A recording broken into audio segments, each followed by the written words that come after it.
Mor, jeg fik faktisk 10 i matematik i dag. Altså, det havde været bedre med et 12-tal. Lise, ret ryggen.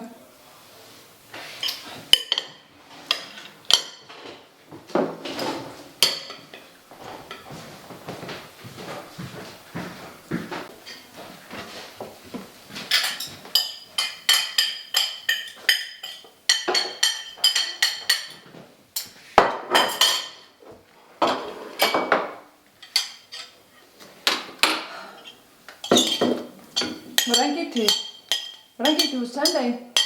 Det gik fint. Han sagde, at jeg snart får den af, og at jeg bliver en rigtig smuk pige, når jeg får den af. Ja, skat. Ret ryggen. Ja.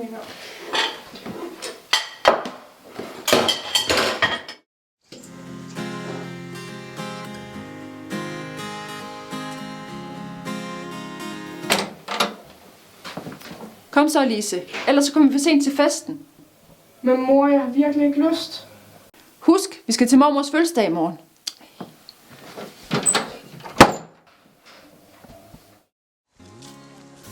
Jeg gik tidligt fra festen.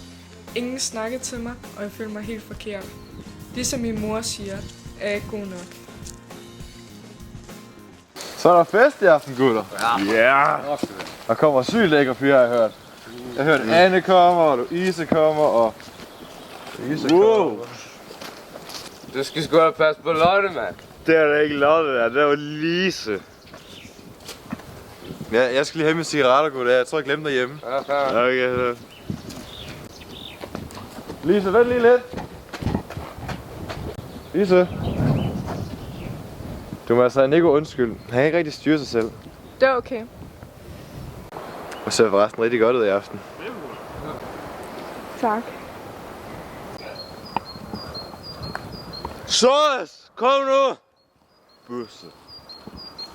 Det må altså undskylde, Lise. Men jeg vil desværre nødt til at gå nu. Nico! Martin, vent!